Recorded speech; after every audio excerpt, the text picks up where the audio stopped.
मैं हूँ मीर हसन और आप देख रहे हैं नई सदी न्यूज़ नेटवर्क। गुज़िश्ता 13 अगस्त 2023 को बमकाम हौड़ा हाई स्कूल में उस्ताद मोहतरम जनाब शब्बीर मन्नान साहब की खिताब मेरे दस्त बाजू की रस्म इज़रा हुई। इस तकरीब का इनकाद हल्काए सुखनवरा सिपुर की जानिब से किया गया।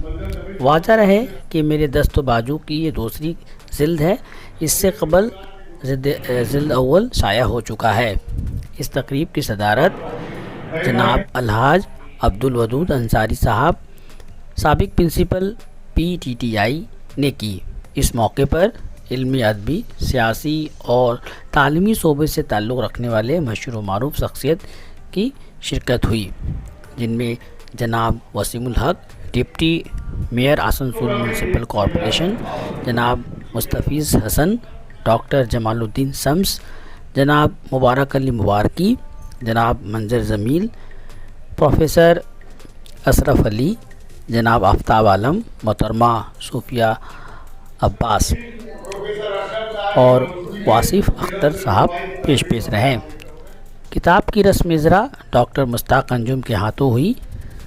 इस मौके पर तकरीब में शरीक तमाम मेहमानान ने शब्बीर मन्नान की कोशिशों की सराहना की और अपने नेक ख्वाहिशात का इजहार किया।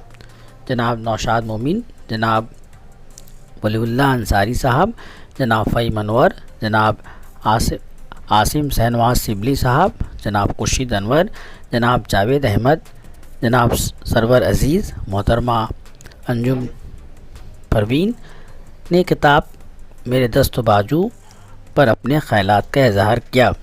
नकाबत के फ़राइज़ जनाब ख्वाजा अहमद हुसैन ने अंजाम दिए। आइए देखते हैं पूरी रिपोर्ट।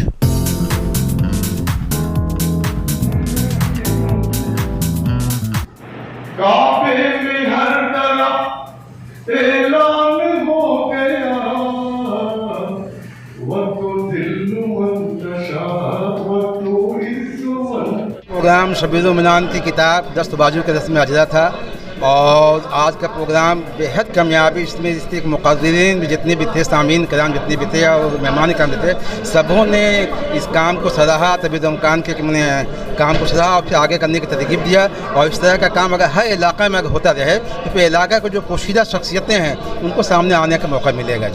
शब्बीर मन्नान साहब की किताब का रस्म इजरा था और तमाम अदबी समाजी शख्सियत मौजूद थे। सदारत जनाब अब्दुल वदूद साहब फरमाए। उन्होंने जो किताब कलमबंद किया है, देखिए नसरी, नज़म और नावल, अफसाना, ये बहुत सारे किताब आते हैं, लेकिन समाज के अंदर में जो समाजी और अदबी खिदमात करते हैं उनको एक नस्ल आने के बाद भूल जाएगा अगर उनके ऊपर कोई तख्लीक नहीं हो तो।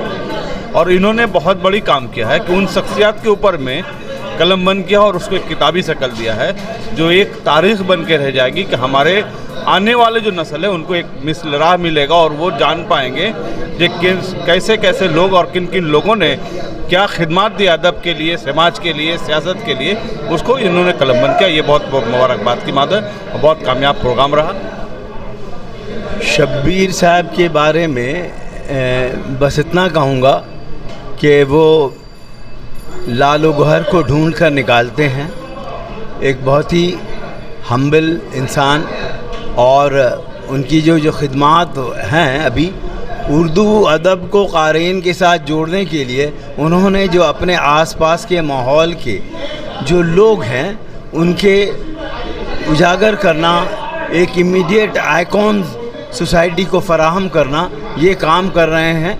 ये बहुत बड़ा काम है और इससे क्या है कि समाज जो अपने इलाक़े में, अपने महल्ले में जो अच्छा काम कर रहे हैं, समाजी काम कर रहे हैं, उनको ये फ़रोग़ देने के लिए मदद करने के लिए बहुत बहुत शुक्रिया मन्नान साहब का। और दुआ है कि अल्लाह ताला उनके आगे कामयाबी अता करे और उनका और आगे और अच्छी किताबें उनसे हाथ से निकले, उनका इजरा में हम लोग भी शरीक हों।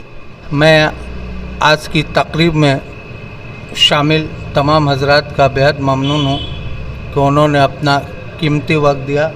ख़ुसूसन आसनसोल के डिप्टी मेयर जनाब वसीमुल हक साहब और जनाब मुस्तफ़िज़ुल हसन साहब का मैं बेहद ममनून हूँ कि उन्होंने कई प्रोग्राम को छोड़कर इस तकरीब को अहमियत दी और हौड़ा वालों को सराहा। इसके लिए भी मैं बेहद ममनून हूँ। इस किताब के हवाले से सिर्फ इतनी सी बात है कि मैं चाहता हूँ कि समाज के उन लोगों को जो समाजी तौर पर जिन्हें पसे पुश डाल दिया गया है और हालांकि उनके कारनामे इस काबिल हैं कि उन्हें मंजर आम पे लाया जा सके, मैं उनकी तलाश व जस्तजू में रहता हूं और उन्हीं अहबाब पर अपना कलम चलाता हूं और कुछ लिखने की कोशिश करता हूं। मैं कोई ये तहरीक ऐसा है कि पहली बात तो ये समझ लें कि हम लोग किसी ज़ुबान के ख़िलाफ़ नहीं हैं। जाहिर बात है हम लोग बंगाल में रहते हैं और बंगला की ज़रूरत तो पड़ेगी, और ख़ास तौर से अगर कोई भी सिविल सर्विस में जाता है, चाहे वो IPS IAS हो या WBCS हो, जब वो फील्ड में काम करने जाएगा तो उसे बंगला की ज़रूरत पड़ेगी।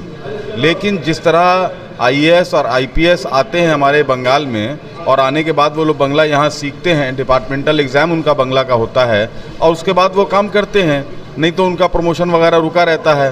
तो इसी तरह से WBCS में भी ये सिस्टम था कि कंपलसरी जो लैंग्वेज 2 ज़ुबानें होती थीं, एक अंग्रेज़ी और दूसरी जो बंगला, हिंदी, उर्दू, संथाली, नेपाली, ये 5 में से कोई एक ज़ुबान हम चॉइस कर सकते थे। लेकिन अभी जो सरकार ने क्या किया है कि उर्दू, हिंदी और संथाली को हटा दिया और वहाँ सिर्फ रखा गया है बंगला या फिर नेपाली, और जो 200 नंबर का पेपर उसे 300 किया गया और कहा गया कि इसमें आपको 30% ला के हर हाल में क्वालिफाई करना है, तभी आपके बाकी के कंपल्सरी ये ऑप्शनल पेपर चेक होंगे।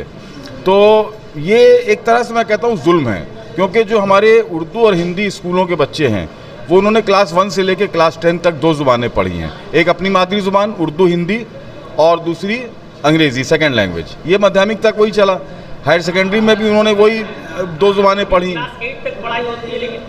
मैं बता रहा हूँ, मैं वही बता रहा हूँ, क्योंकि जो पेपर आएगा 300 नंबर का उसमें precis writing, paragraph writing, report writing, letter writing और इंग्लिश से बंगला ट्रांसलेशन, और उसमें कहा गया है कि माध्यमिक लेवल।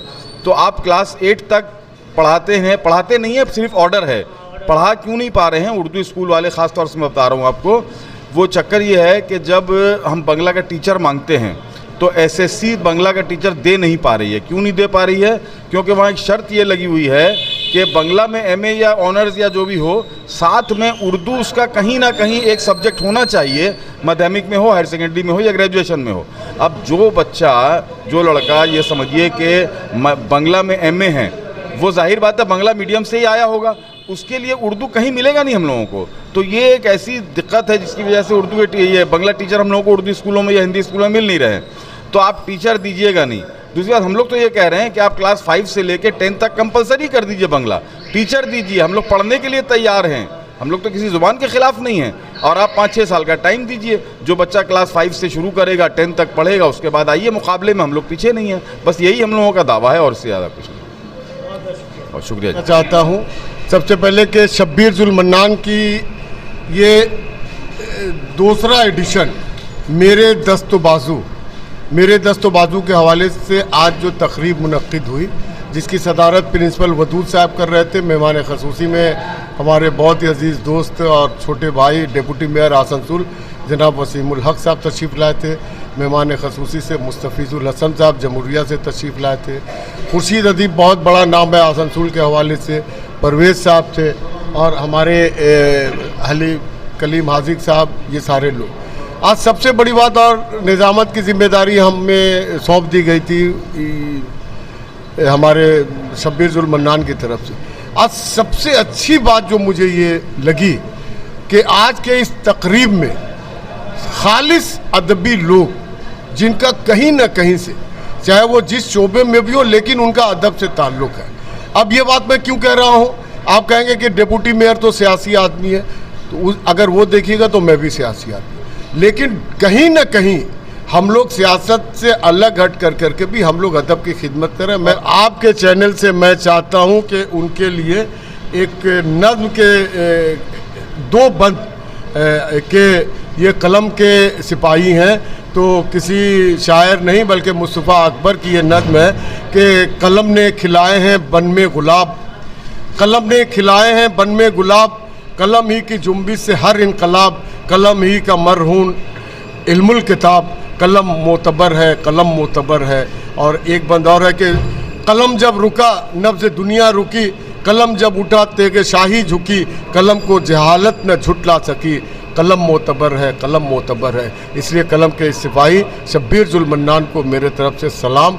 जनाब शब्बीर जुल मन्नान साहब को ये दूसरी किताब दिल से मुबारकबाद पेश करता हूँ और उम्मीद करता हूँ कि यह किताब काफ़ी मकबूल भी होगी और लोग इसकी पजीराई भी करेंगे और आइंदा भी इनसे इसी तरह की उम्मीदें वाबस्ता हैं। आज की इस तकरीब मोहतरम में शब्बीर जुल मन्नान के लिखे हुए मज़ामीन का दूसरा मजमूआ शाया हुआ है। हम दिली मुबारकबाद पेश करते हैं। शब्बीर जुल मन्नान हावड़ा में लिख रहे हैं। अगर वो किसी मकामी शख्स पर भी लिख रहे हैं और उस पर कहीं काम हुआ, जैसे मुझ पर पाकिस्तान में PhD हुआ, तो कोटेशन में शब्बीर जुल मन्नान को पेश किया गया। यही बहुत बड़ी बात है शब्बीर के लिए। शुक्रिया।